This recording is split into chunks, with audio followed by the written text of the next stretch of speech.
পেটে লাথি মেরেছো মেনে নিয়েছি, চাকরি দাও না মেনে নিয়েছি, কারবার থেকে তাড়িয়ে দিয়েছো মেনে নিয়েছি, ঘর মেনেছো মেনে নিয়েছি, এটা করেছো ওটা করেছো মেনে নিয়েছি, সব মেনে নিয়েছি। কিন্তু তোমার মতো জালিমকে মেনে নেওয়া কোনো রসুলের গোলামের দ্বারা সম্ভব নয়। যখনই তোমার মুখ দিয়ে বেরিয়ে যাবে সব শেষ হয়ে যাবে, কোরআনও শেষ হয়ে যাবে, আমার উন্নয়ন শেষ হবে না। তোমার মতো জালিমকে ঈমানদার মুসলমান কখনো মেনে নিতে পারে? পারে?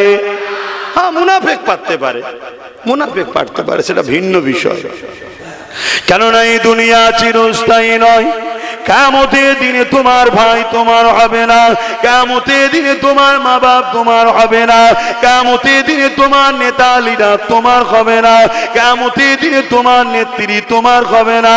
এ যুবকেরা, তরুণেরা, যারা প্রকাশ্য বিশ্বাসী তারা তো কিয়ামতের দিনে তোমার আমার কাতারেই তো থাকবে না, তাদের কাতার তো আলাদাই হয়ে যাবে। এ উম্মতে মুহাম্মাদি, দুনিয়া জমিনে তুমি যদি এমন মুফতির পাল্লায় পড়ে যাও যে মুফতি তোমাকে ইসলাম থেকে শোনাচ্ছে, নবীর শান মর্যাদা খাটো করছে, যার ভাষাতে নবীর আদব নাই, যার ভাষাতে নবীর প্রেম নাই, যার ভাষাতে নবীর সম্মান তাজিম নাই, এ যুবকের এমন তুমি পীর বক্তার সঙ্গে মিশছো যে তোমাকে গোস্তাকে রসুল বানাচ্ছে, দিনের থেকে সরাতে লেগেছে, যে ভেতরে ভেতরে দুনিয়ার জালিম শাসকদের সঙ্গে টাকা পয়সা লেনদেন করে নিজের ফায়দা আখের গুজাতে লেগেছে, নবীর দিনের কথা ভাবে না, নবীর আজমাতের কথা ভাবে না, নবীর শানের কথা ভাবে না, নবীর রিফাতের কথা ভাবে না, নবীর দিনকে বাঁচাবার কথা ভাবে না, তার সঙ্গে তুমি দল করুনি গো। কেন? কিয়ামতের দিনে এরা তোমার কোনো কাজে লাগবে না, কিয়ামতের দিন এরা তোমার উপকারে আসবে না। যে কিয়ামতের দিনে বাপ ছেলের বুকের উপরে পা দিয়ে দাঁড়িয়ে যাবে, ছেলে বাপের বুকের উপরে পা দিয়ে দাঁড়িয়ে যাবে, যে কিয়ামতের দিনে মা মেয়ের বুকের উপরে পা দিয়ে দাঁড়িয়ে যাবে, মেয়ে মায়ের বুকের উপরে পা দিয়ে দাঁড়িয়ে যাবে। এ নওজওয়ানেরা, মরণ অবশ্যই একদিন একদিন হবে গো। আল্লাহকে ভয় করো, আল্লাহকে ডর করো, আল্লাহকে খৌফ করো। এই দিনে তোমাকেও দাঁড়াতে হবে, এই দিনে আব্বাসকেও দাঁড়াতে হবে, এই দিনেতে কেউ কারো হবে না। সাহাবারা বলতে লাগলে, ইয়া রাসূলুল্লাহ, হাবিবাল্লাহ, এত কঠিন দিন কেন হবে? কেন বাপ মা বুকের উপরে দাঁড়াবে? কেন মায়ের উপর বুকের উপরে দাঁড়াবে? কেন একে অপরের বুকের উপরে দাঁড়িয়ে যাবে? আল্লাহ নবী জানিয়ে দিয়েছিলেন, এ বাবা সাহাবারা, ওই কিয়ামতের জমিনটা সূর্যের তাপ লেগে লেগে লেগে এত গরম হয়ে যাবে, লোহা আগুনে দিলে যেমন লাল হয়ে যায়। এ যুবক, মন দিয়ে শোনো, আমি আবার বিচকানে বলে যাই, পাপের মাপ আছে, ইসলামের দুশ্মনী করলে মাপ নাই, নবীর বিরোধী করলে মাপ নাই, মুস্তাকে রসুলদের মাপ নাই, মনে রেখে দিও শিরকের মাপ নাই। এমন কোন কাজ করে ফেলো না যেটা মুশরিকের সঙ্গে তোমার সম্পর্ক হয়ে যাবে। এই কিয়ামতের দিন এত কঠিন হবে কেন? আল্লাহ নবী জানিয়ে দিলে, ওই সূর্যের তাপেতে লোহা যেমন আগুনে দিলে লাল হয়ে যায়, এই জমিনটা পুরে পুরে লাল গরম হয়ে যাবে। এই জমিনে মানুষ দাঁড়াতে পারবে না, যার উপরে যার জোর চলবে জমিনে শুইয়ে দিয়ে তার মুখের উপরে পা দিয়ে দাঁড়িয়ে যাবে। এ আমার আম্মা বোনেরা, মন দিয়ে শোনে, আজ ওই কঠিন দিনটা, এই দিনেতে দাঁড়িয়ে যেতে হবে। এই দিনেতে কেউ তোমার আমার পাশে দাঁড়াবে না গো, ওই দিনে একজনই দাঁড়াবে, তিনি হলেন আমিন আল্লাহ আব্দুল্লাহ দুলাল, আল্লাহর দোস্ত নবী মুহাম্মাদুর রাসূলুল্লাহ। আরো জোরে বলো, আরো খুশি হয়ে বলো, নারে দিবে। সেই নবীর গোলামিতে রাজি আছেন না নাই? সেই নবীর দিনের জন্য জানমাল কোরবান করতে রাজি আছেন না নাই? আজ যেমন আমরা ঈদে মিলাদুন নবীর মাহফিল করছি, এই দেশেতে ঈদে মিলাদুন নবীর মাহফিল করা দরুন, সেখানে আইলা মুহাম্মদ রাসূল লেখা দরুন, সাল্লাল্লাহু আলাইহি ওয়াসাল্লাম বলা দরুন, তাদের নামে মামলা হলো, কেস হলো, জেল হলো। আর আমার বাংলায় ঈদে মিলাদুন নবীর মাহফিলে গেলে সেই জায়গায় দেখা যাচ্ছে তাদের বাড়ির কারেন্টের তারগুলো কেটে দেওয়া হবে, তাদের উপরে জুলুম হবে, ঘর ছাড়া করে দেওয়া হবে। তাহলে বলুন, এরাও কি ইসলামের বিরুদ্ধে হ্যাঁ কি না? একই লাইনে যাচ্ছে তো, একই লাইনে যাচ্ছে, একজন প্রকাশ্য একজন ইনডাইরেক্ট।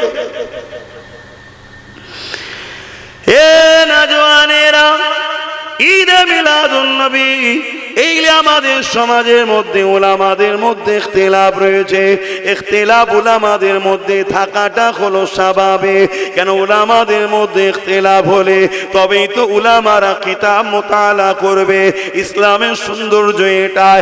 আর কিতাব যদি মুতালা হয় তাহলে সমাজের মানুষ সঠিক জিনিসটা জানতে পারবে।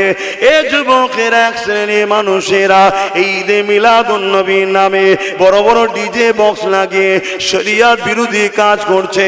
অবশ্যই সেটা নিন্দনীয়, সেটা বন্ধ হওয়া দরকার। কিন্তু আমার নবী পাকের ঈদে মিলাদুন নবীর মাহফিল বানিয়ে ওখানে নবীর উম্মতরা আসবে, বসে বসে বসে উলামাদের জবান থেকে আমার নবী পাকের শিশুবেলার জীবনী শুনবে। এটাকে কোনোভাবে বিরোধী করা কখনো ইসলামের পক্ষে লোকেদের কাজ হতে পারে না, নবীর প্রেমিকদের পক্ষে লোকের কাজ হতে পারে না। কেননা সাহাবী হযরত আব্বাস রাদিয়াল্লাহু তাআলা তিনি তিনার এলাকার মানুষদিগকে একত্রিত করে এক জায়গায় বসিয়ে আল্লাহ নবীর শিশুবেলা আলোচনা শোনাতেছিলেন। আল্লাহ নবী এসে বড় খুশি হয়ে বলেছিলেন, ওয়াজাবাত লাহু শাফাতি, আমি রাসূলুল্লাহ শাফাত তারা পাবে যারা আমার মিলাদের আলোচনা করবে এবং আলোচনা শুনে খুশি আনন্দ হবে।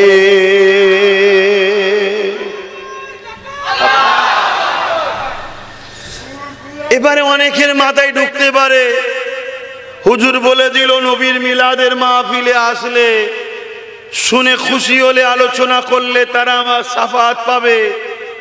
আরে মাহফিলে তো 70% ছেলের মাথায় টুপি নেই, মুখে দাড়ি নেই, প্যান্ট শার্ট পরা, নামাজ অনেকে কাজা করে ফেলে, রোজা ঠিকভাবে রাখতে পারে না, শরীয়তের অত মশলা বোঝে না, হুজুরের শাফাত পেয়ে যাবে।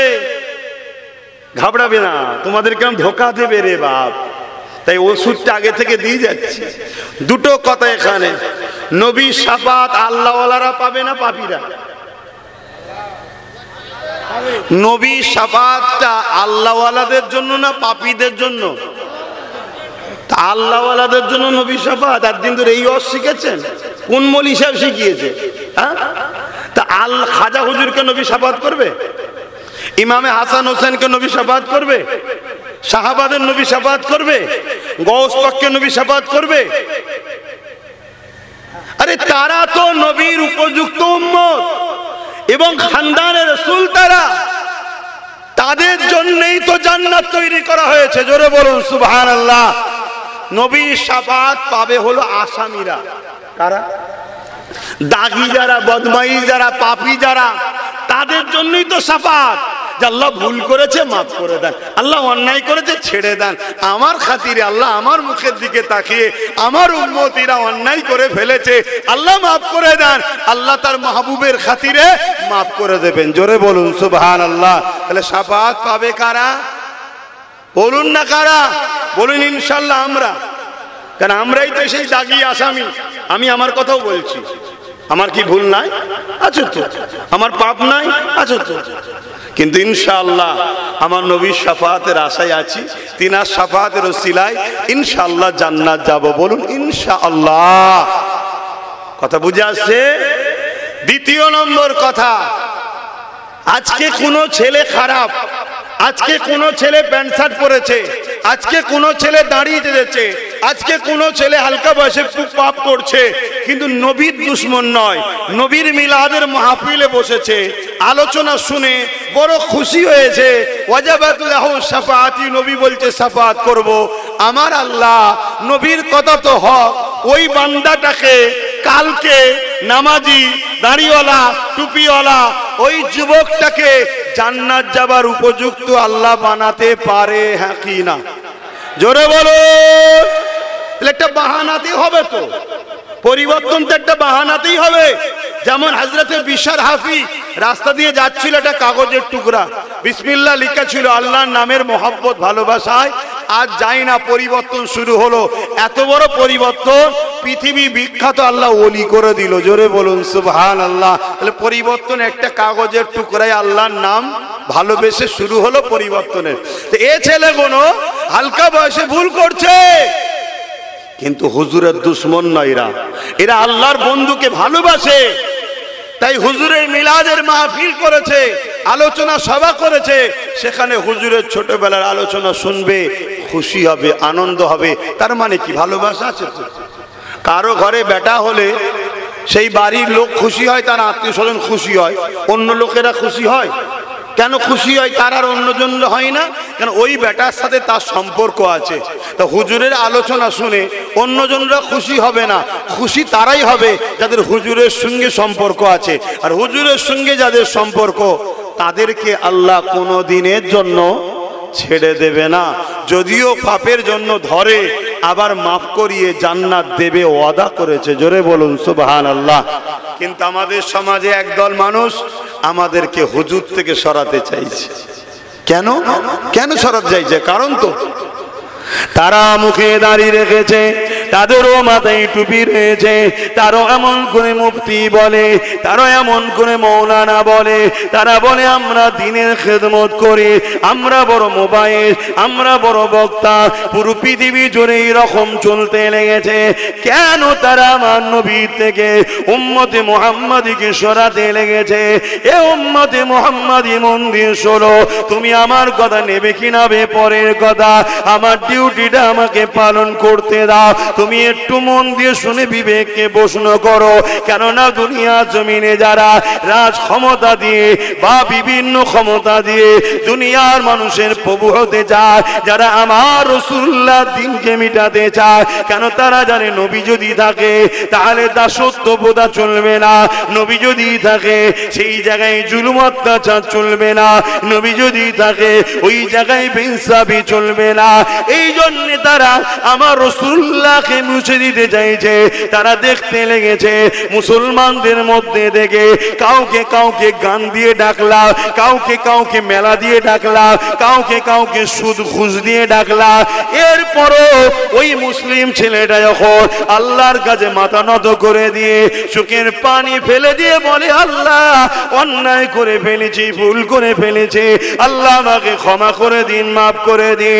এ দুনিয়ার মানুষেরা ওদের দিলে মোহাব্বত হুজুরের ঈমান থাকার দরুন আমার আল্লাহ ওর জীবনের গুনাহকে মাফ করে দেয়।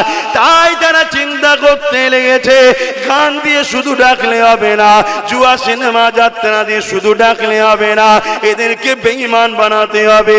কেন বেঈমানেরই দুয়া আল্লাহ কবুল করে না। বাকি যতই পাপ করে ফেলুক না কেন, আল্লাহর কাছে কাঁদলে আল্লাহ মাফ করে দেবে। দ্বিতীয়, তারা আমাদেরকে নবী থেকে সরাতে চাইছে। এর কারণটা কি? তারা দেখেছে বদরের ইতিহাস, তারা দেখেছে খন্দকের ইতিহাস, তারা দেখেছে খাইবারের ইতিহাস, তারা যুগে যুগে দেখছে। তারা এমন করে সুলতানে হিন্দ গরিবে নওয়াজের ইতিহাস দেখেছে। এক মুঈনুদ্দিন জালিমদের মোকাবেলায় বিজয় হয়ে গেল। এই রিসার্চে তারা ওই মুনাফিক উলামাদেরকে খরিদ করে জিজ্ঞাসা করছে, মিশিন আমাদের হাতে, পাওয়ার আমাদের হাতে, অর্থ আমাদের হাতে, ম্যান পাওয়ার আমাদের হাতে, মানি পাওয়ার আমাদের হাতে, অস্ত্র পাওয়ার আমাদের হাতে, এরপরও মুসলমানকে মিটানো যাচ্ছে না কেন? তাই দুনিয়াদার উলামারা পলিসি জানিয়ে দিয়েছে, মুসলমানকে কোনোদিন মিটাতে পারবে না যতদিন ওদের হৃদয়ে ঈমান থাকবে। তারা বলতে লেগেছে ঈমানটা কি জিনিস? তখন দুনিয়াদার উলামা জানিয়ে দিল, ঈমান হলো মুহাম্মদ রাসূলুল্লাহর সঙ্গে প্রেম ও আদবের সম্পর্ক। আরো জোরে বলুন সুবহান। যতদিন এই মুসলমানের সাথে সবুজ গম্বুজলার কানেকশন থাকবে, হুজুরের প্রেম, হুজুরের আদব হৃদয়ে এলে ঘুরবে, ততদিন এদেরকে মিটানো জোরে বলো সম্ভব নয়। থাকতে পারে পাওয়ার তোমার হাতে, থাকতে পারে পুলিশ মিলিটারি ফোর্স, অর্থ, ম্যান পাওয়ার সব তোমাদের হাতে, কিন্তু এই গরিব অসহায় পিছিয়ে পড়া দুর্বল দেখতে লাগছে, এদেরকে মিটানো সম্ভব নয় যদি মোহাম্মদ রসুলের সঙ্গে এদের প্রেম ও আদবের তার কানেকশনটা যদি কাটা না যায়। এই আমার শুনছো তো নাকি? অসুবিধা হচ্ছে কেন? আমাকে ধর্মসভায় নিয়ে এসেছো, আমি ধর্ম নিয়ে আলোচনা করব। কখনো যদি জনসভায় আসি তখন পুরো সর্বধর্মের মানুষকে নিয়ে আলোচনা করব। এটা আমার কওমের মজলিস, কওমের মানুষকে বাঁচাবার স্বার্থে কথা বলছি। শুনছেন তো নাকি? তাহলে কি করে এদের অন্তর থেকে নবীর প্রেম ও আদব কাটা যাবে? তাই কোটি কোটি ডলার টাকা খরচ করে 2 নম্বর মুফতি মৌলানা বক্তা বাজারে ছাড়া হয়েছে। নামাজের বেলায় আপত্তি করবে না, রোজার বেলায় আপত্তি করবে না, হজের বেলায় কোনো ডিস্টার্ব নয়, শুধু হুজুরের প্রেম আদব শান মর্যাদার বেলায় আপত্তি করবে। কথা বুঝে আসছে?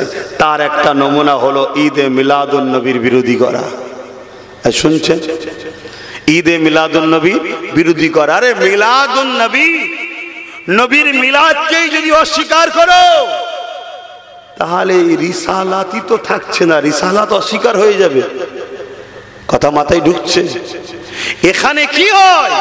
এখানে রাসূলের শিশুবেলার আলোচনা হয় না। ওই যে সব ডিজে বাজাচ্ছে আর বাজাচ্ছে, আরে ওটার বিরোধী করো না। ওটার এটা তো এক নয়, ওটা তো ধর্মের নামে বদমাইশি করা হচ্ছে, ওর বিরোধী হওয়া দরকার। কিন্তু তা বলে মিলাদুন নবীকেই অস্বীকার করছো কেন? মিলাদুন নবীর আলোচনা চলবে না বলছো কেন? আরে সিরাতুন নবী যার, মিলাদুন নবীও তার। আচ্ছা সাধারণ জ্ঞানে বলুন, কারো জীবনী যদি লেখেন তার শিশুবেলাটা বাদ দিয়ে লেখা যাবে? তো শিশুবেলার আলোচনাটাকে মিলাদের মাহফিল বলা হয়, বাকি জীবনের আলোচনাটাকে সিরাতুন নবীর মাহফিল বলা হয়। কথা বুঝে আসছে? খুব ভালো করে বুঝতে হবে। বাবেরা, নওজওয়ানেরা, তরুণেরা, আমার নবী পাক সাল্লাল্লাহু আলাইহি ওয়াসাল্লামের থেকে আমাদের কি সরাবার প্ল্যান চলছে। এ যুবকেরা, এর জন্য খেলা দিতে হলে খেলা দাও, মেলা দিতে হলে মেলা দাও, মদ দিতে হলে মদ দাও, জুয়া দিতে হলে জুয়া দাও, পয়সা দিতে হলে পয়সা দাও, নারী দিতে হলে নারী দাও, ঘর দিতে হলে ঘর দাও, পদ দিতে হলে পদ দাও। একটাই কাজ করো, মোহাম্মদ রসুলের থেকে সরিয়ে দাও। কেন? মোহাম্মদ রসুলের সঙ্গে যদি রাত জুড়ে থাকে, আজ দাড়ি নেই কাল দাড়ি হয়ে যাবে, আজ টুপি নেই কাল টুপি হয়ে যাবে, আজ নামাজ নেই কাল নামাজ হয়ে যাবে, আজ হজ নেই কাল হজ হয়ে যাবে, আজ রোজা নেই কাল রোজা হয়ে যাবে।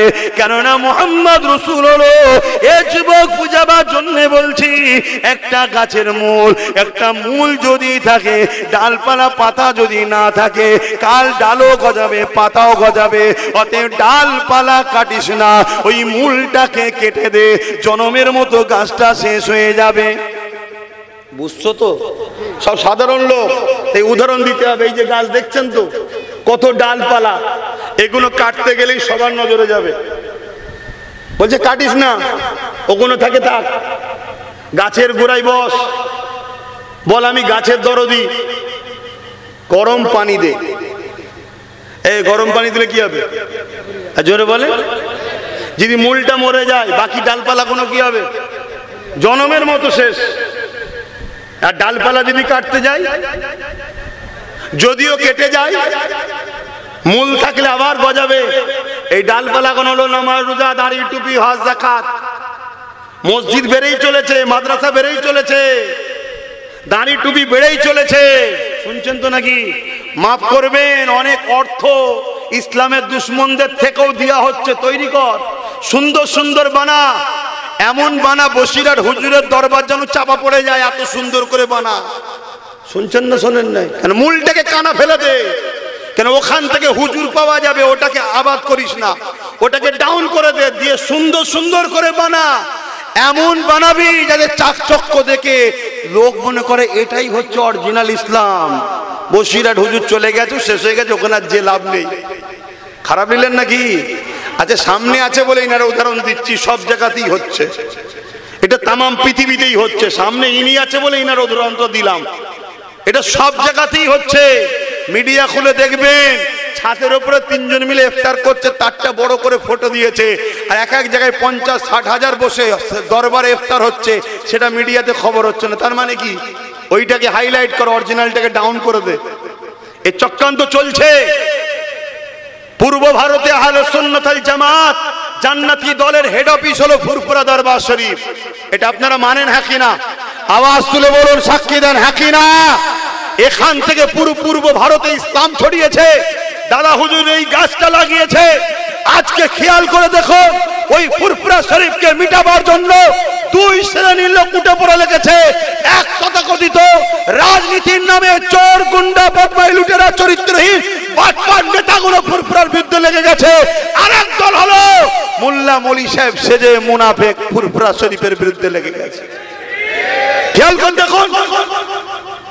আরে রাগ আব্বাস সিদ্দিকীর উপরে নয়, আব্বাস সিদ্দিকীকে টার্গেট করে মূল রাগ হলো ফুরফুরাকে মেরে দিবা। আমি নাই জুম্মায় এক সপ্তাহ প্রতিষ্ঠিত হয়েছি, এক সপ্তাহ বলতে শুরু করেছি, কিন্তু ফুরফুরার উপরে টার্গেট কি আজ থেকে? হ্যাঁ, কেন? পূর্ব ভারতের আহলে সুন্নাত ওয়াল জামাত যেখান থেকে নবী দেওয়া হয়, যেখান থেকে কি দেওয়া হয়? নবী। আর যে নবী পায়, নবী তাকে আল্লাহ দেয়। জোরে বলুন সুবহানাল্লাহ। আল্লাহ দেখাতে নবী এসেছেন, আল্লাহ চিনাতে নবী এসেছেন, আল্লাহ বুঝাতে নবী এসেছেন। আর বাকি সব নবীর কর্মচারী। নবী বুঝাও, নবী বুঝাও, নবী বুঝাও। যে নবী বুঝবে সে হাকিকাতে আল্লাহর দ্বীনকে বুঝবে, কোরআন বুঝবে। জোরে বলুন সুবহানাল্লাহ। যে নবী বোঝেনে সে মুফাসসিরে কোরআন হতে পারে, সে হতে পারে মিশর থেকে পড়েছে, মদিনা থেকে পড়েছে, জামে আজাদ থেকে পড়েছে, লন্ডন থেকে পড়েছে, পুরো পৃথিবী ঘুরে পড়েছে। যাই পড়ুক না কেন, যত বড় মুফাসসির মুহাদ্দিস যাই হোক, যে নবী চেনে নে সে কপাল ফাটা, সে কোরআনও চেনে নে, ইসলামও চেনে নে। কেন? নবী হলেন কোরআনের বাস্তব। জোরে বলুন সুবহানাল্লাহ। আম্মা জানা আয়েশা সিদ্দিকা বলছে, কানা খুলুকুল্লাহুল কোরআন। আম্মা জানা আয়েশার কথা শুনবেন না আপনারা? এ যুবক শোনো, দাঁড়িয়ে ছেড়েছো, গুনাহ করেছো, নামাজ কাজা করেছো, গুনাহ করেছো, প্যান্ট শার্ট পরেছো, গুনাহ করেছো, কাফের নয়। কিন্তু গোস্তাকে রসুল উলামাদের সঙ্গে মিশে কাফের হয়ে যাওনি। শুনছেন? আবার আমি কাফের বলি বলে অনেকের রাগ হয়। আচ্ছা, আপনাদের কাউকে কাফের বললাম? আপনাকে বলিস আব্বা?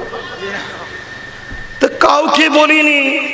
কাউকে একজনকে যদি বলি তা তাকে বললাম কেন? এই কথা বুঝে পারবে? কাউকে বললাম। শোনো, নামাজিকে নামাজি, রোজাদারকে রোজাদার, হাজিকে হাজি, দাতাকে দাতা, চোরকে চোর, ডাকাতকে ডাকাত, খুনিকে খুনি, এই কথা হক কথা বলা হয়। হককে হক বলতে হয়। শুনছেন তো নাকি? মিথ্যাকে মিথ্যা, সত্যকে সত্য, নাইকে নাই, মুনাফিককে মুনাফিক, কাফেরকে কাফের, মুশরিককে মুশরিক, মুমিনকে মুমিন, মুসলমানকে মুসলমান বলা দরকার আছে না? না। দিদি বলছেন সবটাই ঠিক আছে, শুধু কাফের বলা যাবে না। তাহলে কাফেরকে কি বলবো বলে দাও, আমাকে বলে দাও। আমি জানতে চাইছি। না, কাফের বলা যাবে না, তো কি বলবো সেটা তো বলবি। কাফেরকে মুসলমান বলবো? একটু বলবেন তো। কাফেরকে মুমিন বলবো? তাহলে কি বলবো? আল্লাহ কোরআনে বলছে, কুল ইয়া আইয়ুহাল কাফিরুন, হে কাফের সম্প্রদায়। আর মৌলী সাহেব বলছে কাফেরকে কাফের বলা যাবে না। যাত্রীকে আল্লাহটা লোবো না মৌলী সাহেবটা লোবো? বলুন বলুন বলুন। সাধারণ মানুষ বোঝো। কেন এই লাইন ক্লিয়ার করছে? কেন কেন এই লাইন ক্লিয়ার করছে? ও বেটারা জানে কাল আমাকেও কাফের ফতোয়া শুনতে হবে। আগে থেকে বলে রাখ, কাফেরকে কাফের বলা যাবে না। মানে আমি যখন কুফরি করবো কেউ না আমাকে কাফের বলে। শুনছেন তো নাকি? এই যে কথাগুলো যুব সমাজকে বুঝিয়ে, বাপ মাকে বুঝিয়ে, গুস্তাখে রাসূল থেকে, মুনাফিক থেকে, কুফরি কারি কাফেরের থেকে উম্মতে মুহাম্মাদীকে বাঁচিয়ে সঠিক পথে নিয়ে আসার জন্য যে সংগ্রাম করছি, এই সংগ্রামে আমার বয়সটা হয়তো হালকা হতে পারে, আমি হয়তো বিরাট বড় মুফতি নয়, বিরাট বড় আল্লামা নয়, কিন্তু আমার আল্লাহ কার দ্বারা কি কাজ করিয়ে এলাই সেটা তিনি জানেন, তুমি বোঝো না। শুনছেন তো নাকি? কার দ্বারা কি কাজ করিয়ে এলাই তিনি জানেন, তুমি বোঝো না। এই বাংলার মুখে দাদা হুজুর রহমাতুল্লাহ আলাইহি যখন ন্যায়ের পক্ষে, হকের পক্ষে কথা বলতে শুরু করেছিলেন, প্রচুর উলামারা দাদা হুজুরের বিরুদ্ধে লেগে গেল। তখন বসিয়ার হুজুরের মতো আরো যারা খাস খাস লোক ছিলেন দাদা হুজুরের কাছে, তারা বললেন, হুজুর সবাই মিলে আমাদের পিছনে লেগে গেছে। হুজুর কি করা যাবে?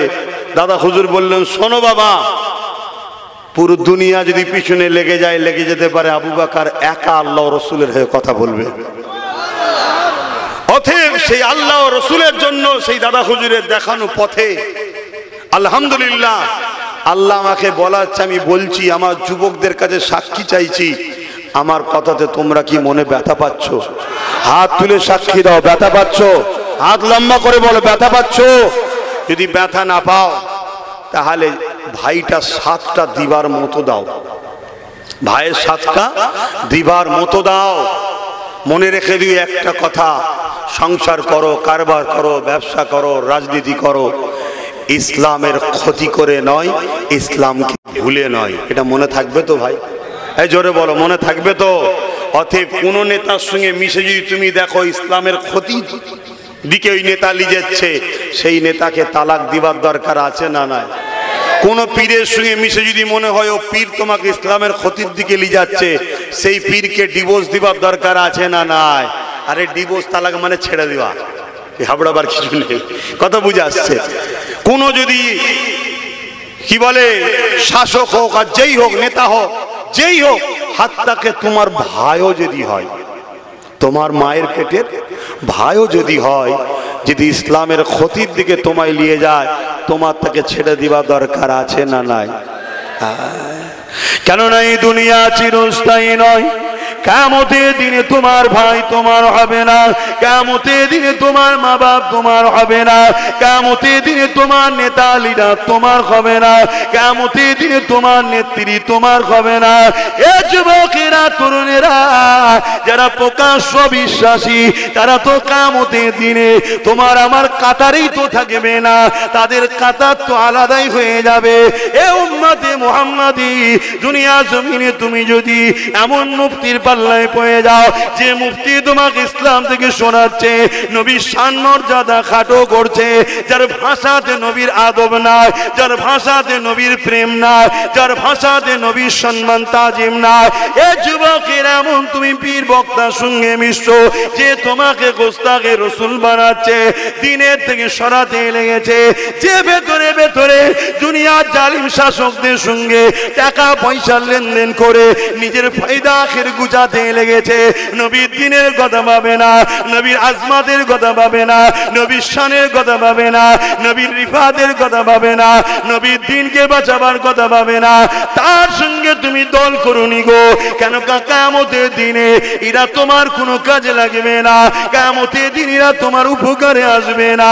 যে কিয়ামতের দিনে বাপ ছেলের বুকের উপরে পা দিয়ে দাঁড়িয়ে যাবে, ছেলে বাপের বুকের উপরে পা দিয়ে দাঁড়িয়ে যাবে, যে কিয়ামতের দিনে মা মেয়ের বুকের উপরে পা দিয়ে দাঁড়িয়ে যাবে, মেয়ে মায়ের বুকের উপরে পা দিয়ে দাঁড়িয়ে যাবে। এ নওজওয়ানেরা, মরণ অবশ্যই একদিন একদিন হবে গো। আল্লাহকে ভয় করো, আল্লাহকে ডর করো, আল্লাহকে খৌফ করো। এই দিনে তোমাকেও দাঁড়াতে হবে, এই দিনে আব্বাসকেও দাঁড়াতে হবে, এই দিনেতে কেউ কারো হবে না। সাহাবারা বলতে লাগলে, ইয়া রাসূলুল্লাহ, হাবিবাল্লাহ, এত কঠিন দিন কেন হবে? কেন বাপ মা বুকের উপরে দাঁড়াবে? কেন মায়ের বুকের উপরে দাঁড়াবে? কেন একে অপরের বুকের উপরে দাঁড়িয়ে যাবে? আল্লাহ নবী জানিয়ে দিয়েছিলেন, এ বাবা সাহাবারা, ওই কিয়ামতের জমিনটা সূর্যের তাপ লেগে লেগে লেগে এত গরম হয়ে যাবে, লোহা আগুনে দিলে যেমন লাল হয়ে যায়। এ যুবক, মন দিয়ে শোনো, আমি আবার বিচকানে বলে যাই, পাপের মাপ আছে, ইসলামের দুশ্মনী করলে মাপ নাই, নবীর বিরোধী করলে মাপ নাই, মুস্তাকে রসুলদের মাপ নাই, মনে রেখে দিও শিরকের মাপ নাই। এমন কোন কাজ করে ফেলো না যেটা মুশরিকের সঙ্গে তোমার সম্পর্ক হয়ে যাবে। এই কিয়ামতের দিন এত কঠিন হবে কেন? আল্লাহ নবী জানিয়ে দিলে, ওই সূর্যের তাপেতে লোহা যেমন আগুনে দিলে লাল হয়ে যায়, এই জমিনটা পুরে পুরে লাল গরম হয়ে যাবে। এই জমিনে মানুষ দাঁড়াতে পারবে না, যার উপরে যার জোর চলবে, জমিনে শুইয়ে দিয়ে তার মুখের উপরে পা দিয়ে দাঁড়িয়ে যাবে। এ আমার আম্মা বোনেরা, মন দিয়ে শোনে, আজ ওই কঠিন দিনটা, এই দিনেতে দাঁড়িয়ে যেতে হবে। এই দিনেতে কেউ তোমার আমার পাশে দাঁড়াবে না গো, ওই দিনে একজনই দাঁড়াবে, তিনি হলেন আমিন আল্লাহ আব্দুল্লাহ দুলাল আল্লাহর দোস্ত নবী মুহাম্মাদুর রাসূলুল্লাহ। আরো জোরে বলো, আরো খুশি হয়ে বলো, নারে দিবে। সেই নবীর গোলামিতে রাজি আছেন না নাই? সেই নবীর দিনের জন্য জানমাল কুরবান করতে রাজি আছেন না নাই? হাত তুলে সাক্ষী দিয়ে স্লোগান দিন, লব্বাইক। আপনারা বলুন ইয়া রাসূলুল্লাহ লব্বাইক। সবাই হাত তুলবেন, আমি আর কি করতে এখানে বসে নাই। লব্বাইক লব্বাইক লব্বাইক লব্বাইক। सरकार की आमद, सरकार की आमद, हुजूर की आमद, पुरनूर की आमद, शफाअत की आमद, नबी की आमद, नबी की आमद। नारे तकबीर, I love, I love, I love, I love मुहम्मदुर रसूल सल्लल्लाहु अलैहि वसल्लम। কত জেলে দিবি, পুরো দেশটাই জেল হয়ে যাবে। কথাটা ভুল বললাম নাকি? হ্যাঁ, আমার নবী আমাদের জানের থেকেও কাছে আছে। জোরে বলুন সুবহানাল্লাহ। এটা আল্লাহর কোরআন। আমার নবী আমাদের জানের থেকেও কাছে। জান চলে গেলে আর কেউ বাঁচে? অতএব নবীর উপরে আঘাত মানে আমাদের জানের থেকেও প্রিয় জিনিস আঘাত। জান যদি লেলিস তবুও খুশি আছি, নবীর উপরে আঘাত দিলে আমরা ছেড়ে কথা। এই জোরে বলেন ছেড়ে কথা। তাহলে কেউ রাজ ক্ষমতা তৈরি করছে নবীর দিনকে মিটাবার জন্য, তাদেরকে কি আমরা সাপোর্ট করে ইমানদার থাকতে পারবো? এটা আওয়াজ দিয়ে বলুন পারবো? অতএব বাপ ভাইরা, রাজনীতি করছো করো, দিনের দুশ্মনকে রোপণ করছো না তো। রাজনীতি করছো করো, দিনের গাদ্দারকে শক্তিশালী করছো না তো। এখন এ কথা বললে অনেকে বলবে যে হুজুরের ছেলে রাজনীতি ধর্মের নামে রাজনীতি করছে। ধর্মের নামে কি করছে? রাজনীতি করছে। তুই ধর্মের নামে আমার দিনকে মিটাচ্ছিস কেন? তুই রাজনীতির নামে আমার দিনের উপর আঘাত করছিস কেন? কথা বুঝাচ্ছে না নাই? তুই রাজনীতির নামে আমার ধর্মের উপরে আঘাত করছিস, অন্যায় নয়। আমি আমার কওমকে ঈমান বাঁচাবার জন্য, জাহান্নামের হাত থেকে বাঁচাবার জন্য তোর মতো ইসলাম বিদ্বেষী জাহান্নামীদের বিষয়ে সজাগ করানো দরকার আছে না নাই? আবার যখন বলা হয় জাহান্নামী, আবার একদল ফতোয়া দিতে বেরোয়, কে জান্নাতে যাবে কে জাহান্নামে যাবে আল্লাহ ছাড়া কেউ জানে না। কি তোরা বলিস সাহেব, কি করে পড়েছিলিস আল্লাহই জানে। হ্যাঁ, আরে আল্লাহ তো সবই জানে। তাহলে আল্লাহ কোরআনটা পাঠালেন কেন? এই এই রাস্তায় গেলে জাহান্নামী হয়, এই এই রাস্তায় গেলে জান্নাতি হয়, এটা জানাবার জন্যই তো পাঠিয়েছে। এই কথা বুঝে আসছে না নাই? হ্যাঁ, আমার নবী পাক সাল্লাল্লাহু আলাইহি সাল্লাম তিনি কি বলে যায় না যে অমুক অমুক জান্নাতি অমুক অমুক জাহান্নামী? বলেছে না বলেন? হ্যাঁ, লড়াইয়ের ময়দানে এক ব্যক্তি লড়াই করছে ইসলামের পক্ষে দাঁড়িয়ে, ইসলামের পক্ষে দাঁড়িয়ে রাসূল বললেন ওর মরণটা হারাম অবস্থায় হবে, ও জাহান্নামে যাবে। পরে সাহাবারা দেখছে নবীর কথা ঘটে গেল, সে একটা হাতে আঘাত হয়েছিল, নিজের অস্ত্র দিয়ে নিজেকে আঘাত করে হারাম মওত নিয়ে জাহান্নামে চলে গেল। নবী বলেছে না বলেনি? তাহলে নবী জানে না জানে না? সেই নবীর ঘোষণা, সেই আল্লাহর বাণী অনুযায়ী এই এই এই এই ইসলামের যদি কেউ দুশ্মনী করে সে জান্নাতে যাবে? হ্যাঁ বলবেন তো? এবার বলবে পরে যদি তওবা করে নেয়। আরে ফতোয়াটা বুঝিস না? ফতোয়া তো মুক্তাদায়ে হাল অনুযায়ী হয়, প্রেজেন্ট অবস্থায় ফতোয়া হয়। এখন কুফরি করেছে এখন ফতোয়া, কাল কলেমা রদ্দ কবুল পড়লে ফতোয়া তো নয়। কুফরি করলে ফতোয়া, কুফরি যদি সে বলে আমি কুফরি থেকে তওবা করলাম, তার জন্য তার ফতোয়া নয়। কথা বুঝে আসছে না নাই? আজকে কেউ খুন করেছে না, ওকে শাস্তি দিও না, কাল যদি ও মানুষকে ভালোবাসে, এরকম হয়? এখন আসামি আসামি, ঠিক না বেটি? তো ফতোয়া বাস্তব সামনে যেটা ঘটে তার উপরে ফতোয়া হয়। এরা ফিকহকে ফতোয়াকেই অস্বীকার করে দিচ্ছে। তাহলে আব্বাস সিদ্দিকীর বিরোধী করতে গিয়ে এরা তো ইসলামকেই তুলে ফেলে দেওয়ার প্ল্যান করছে। কথা কি গো যুবকদের মাথায় ঢুকছে তো নাকি? বোঝো বাপ ভাইয়ের আমার, ব্যক্তিগত আব্বাস সিদ্দিকীকে পছন্দ নাও হতে পারে, চলো ছেড়ে দাও আব্বাস সিদ্দিকীকে। কিন্তু দিনটাকে তো তোমায় ভালোবাসতে হবে, রাসূলকে তোমায় ভালোবাসতে হবে, আল্লাহকে তো তোমায় ভালোবাসতে হবে।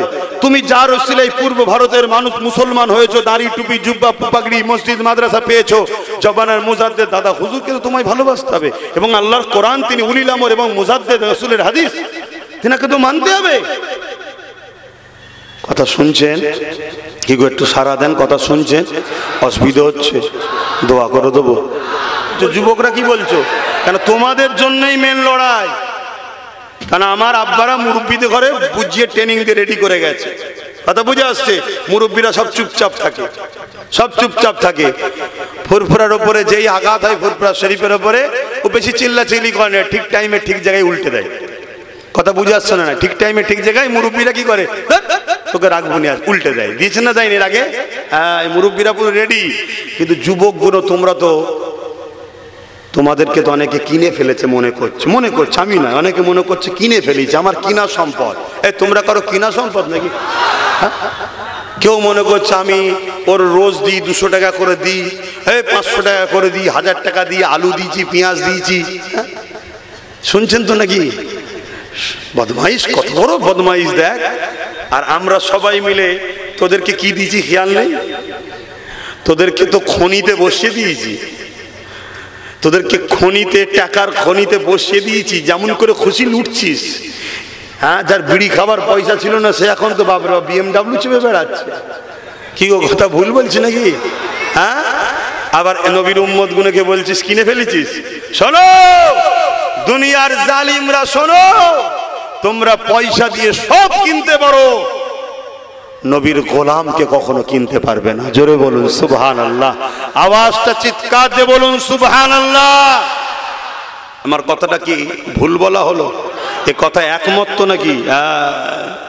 পেটে লাথি মেরেছো মেনে নিয়েছি, চাকরি দাও না মেনে নিয়েছি, কারবার থেকে তাড়িয়ে দিয়েছো মেনে নিয়েছি, ঘর মেনেছো মেনে নিয়েছি, এটা করেছো ওটা করেছো মেনে নিয়েছি, সব মেনে নিয়েছি।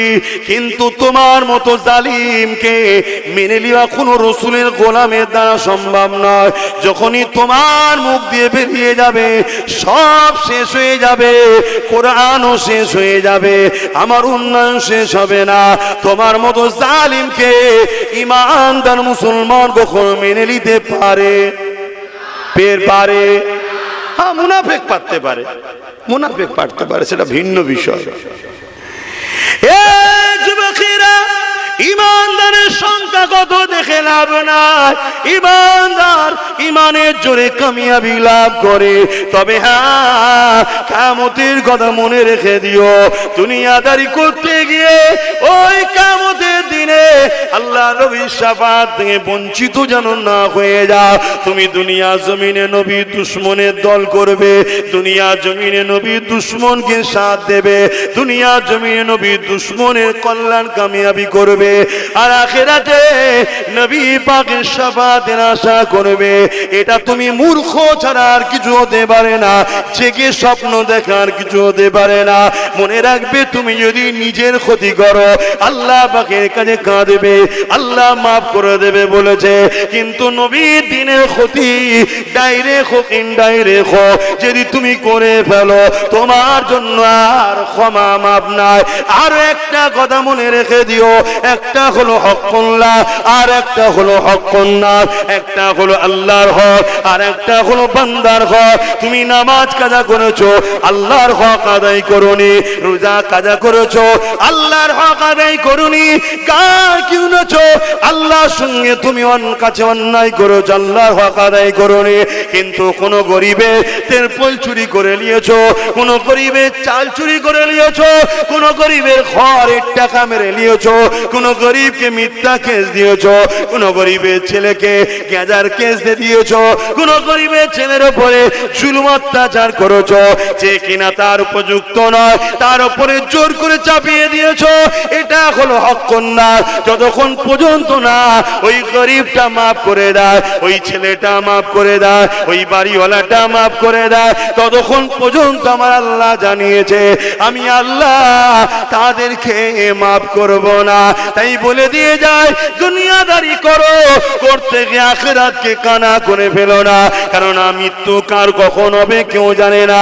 এখান থেকে সবাই উঠে যাবে পায়ে হেঁটে, হয়তো আব্বাস সিদ্দিকীকে খাটিয়ায় নিয়ে যেতে হতে পারে, কেন আমার মৃত্যু এখনই হয়ে যেতে পারে। এটা তোমার জন্য ফাইসাল্লাহ, সবাই যাবে পায়ে হেঁটে, তুমি হয়তো খাটিয়ায় যাবে, তুমি হয়তো কাঁধে যাবে, কোনো গ্যারান্টি না কে কখন মরবে। তাই এই জিন্দেগির জন্যে আখিরাতকে কানা করে দিও না। ডাল ভাত আল্লাহ খাওয়াচ্ছে খাও, গরিবের মেরে খেও না, গরিবকে জুলুম করো না, মিথ্যা কেস দিও না, কোনো মুসলমানের নামে মিথ্যা বদনাম করো না, কোনো মুসলমানের নামে চরিত্র হরণ করো না, কোনো মুসলমানকে বাপ মা তুলে গালি দিও না, কোনো মুসলমানের উপরে জুলুম অত্যাচার করো না। এই যুবকেরা, তরুণেরা, বাপেরা, এ নবী পাকের প্রেমিকেরা, এটা হলো হক্কুন নাস। আর হক্কুন নাস যে করবে, ওই ব্যক্তি যদি মাফ না করে আল্লাহ তাকে মাফ করবে না, জাহান্নামে দেবে। তাই কে জান্নাতে যাবে, কে জাহান্নামে যাবে, আল্লাহ তো ফায়সালা করে দিয়েছে।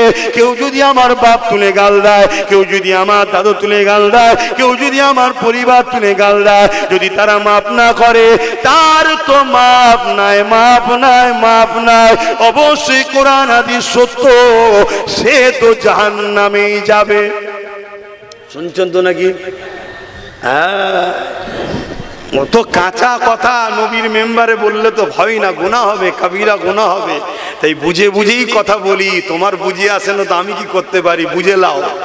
সময় থাকতে থাকতে শুধরে যাও, আর নাই তুমি আবার কারো 500 টাকায় নিয়ে কারো পক্ষপাতিত্ব করে বাইট দিতে গিয়ে তুমিও হক্কুন নাস না করে ফেলো। শুনছেন তো নাকি? অসুবিধা হচ্ছে, মাইকের আওয়াজে বুঝতে অসুবিধা হচ্ছে। দুটো জিনিস, হক্কুল্লাহ আর হক্কুন নাস। মা বাপের হক, স্ত্রীর হক, প্রতিবেশীর হক, মানুষের হক, মুসলমানের হক, হিন্দু হোক, খ্রিস্টান হোক, আদিবাসী হোক, সাঁওতাল হোক, তারাও মানুষ। তাদের উপরে কেউ যদি বেইনসাফি করে জুলুম করে, এটাও আল্লাহ মাফ। জোরে বলো। যে ও হিন্দুরে পিটিয়েলে, না না, তুমি হিন্দু দেখছো কিন্তু এটা দেখো নি, এটা মানুষ। তোমার স্রষ্টাই বানিয়েছে, ওকে মারার অধিকার ইসলাম দেয়নি। আরে ও আদিবাসী রে, না, ইসলামে গুনাহ হারাম। শুনছেন তো নাকি? ও যদি না মাফ করে আল্লাহ মাফ। কত ফাঁসা ফাঁসবে বুঝতে পেরেছো? তবুও তো মুসলমানকে পিটিয়ে নিলে কিয়ামতের দিন ওকে ডাকবে, এ অনেক ভালো কাজ করেছিল, তোকে একটু গালিগালাজ করে ফেলেছিল, তুই একে মাফ কর দে, আমিও তোকে মাফ করে দেবো। আল্লাহ সেটিং করে পার করাবে অনেক লোককে। শোনো, এইসব বিষয়ে বেশি আম সমাজে বললে আবার সব বদমাইশি শুরু করে দেবে। কিন্তু মশলা আছে, কথা বুঝা, সেটা ওলি আল্লাহদের জন্য। সেটা কাদের জন্য? একটা মানুষ নামাজ, রোজা, দাড়ি, টুপি, দিনের খেদমত সব করেছে, বাই চান্স রাগের মাথায় হোক বা ভুলবশত হোক একটা কাউকে গালি দিয়ে ফেলেছে বা ছোট বড় কথা বলে ফেলেছে, তার মনে দুঃখ লেগে গেছে, সে এমন মাফ করেনি। কিয়ামতের দিন অথচ তার পুরো পাপ, আবার সেই লোকটার পুরো পাপ, আল্লাহ তাকে কিয়ামতের দিন ডাকবে, এদিকে তুই তো অনেক অন্যায় করেছিস রে, তোর তো জাহান্নাম ছাড়া রাস্তাই নেই। তা আমার এই বান্দাটা তো অনেক ভালো কাজ করেছে, কিন্তু তোর একটা হক মেরেছে, তোর একটা হক মেরেছে, তুই একে মাফ করে দে, আমি তাহলে তোর পাপগুলো মাফ করে দেবো। কথা বুঝা? সেইভাবে আল্লাহ তার মাহবুবদের ঘরে বাঁচিয়ে দেবে। জোরে বলুন সুবহানাল্লাহ। কিন্তু তুমি যদি কোনো অমুসলিমকে জুলুম করে ফেলো, তার তো কোনো লাইনই নেই। কাতার আলাদা, তোমার কাতার তো আলাদা, তাহলে কি হবে? এই জন্য খবরদার, অমুসলিম বলে তার উপরে জুলুম করবে, এটা মাথায় যেন না থাকে। কথা মাথায় ঢুকছে তো? ভাইয়ের আমার, এই জায়গায় মনে রেখে দিও, আমাদেরকে মাথায় রাখতে হবে, দুদিনের দুনিয়া কদিনের, আজ আছি কাল নয়। করতে হবে দুনিয়া, সংসার করো, বাড়ি করো, গাড়ি করো, কারবার করো, বিজনেস করো, সব করো, কিন্তু ইসলামকে ভুলে, বলো, ইসলামকে ভুলে না। তুমি ব্যবসা করতে করতেই বেখিয়াল তোমার ইসলাম এইদিকে ধ্বংস হয়ে যাচ্ছে, তোমার হুঁশি নাই। ওসব বাবা ভাবার সময় নেই বাবা, আমার ছেলে পুলে বউ বাচ্চা নিয়ে আমি পেরেশান, এরা না হয়। ওটাকেও যেমন দেখতে হবে, তোমাকে একটু খেয়াল রাখতে হবে। আজ আব্বাস সিদ্দিকী ইসলামের জন্য লড়ছে, কোরআনের জন্য লড়ছে, দ্বীনের জন্য লড়ছে, মুসলিম উম্মার জন্য লড়ছে, পাশাপাশি মানুষ জাতির জন্যও লড়ছে। কি অমুসলিমদের জন্য আমি কথা বলি না? বলি না? জোরে বলেন। হ্যাঁ, এটা আমার রাসূল শিখিয়েছে। আমি দেশের হয়ে কথা বলি না? বলি না? এটা আমার রাসূল শিখিয়েছে। জলসা মাহফিলে এসেও দেশের কথা বলি, কেন? দেশকে ভালোবাসা এটা আমার নবীর সুন্নাত। নবী দেশকে ভালোবেসেছে, তাই জলসা নবীর কথা, দেশের কথা বলা হবে। জোরে বলুন সুবহানাল্লাহ।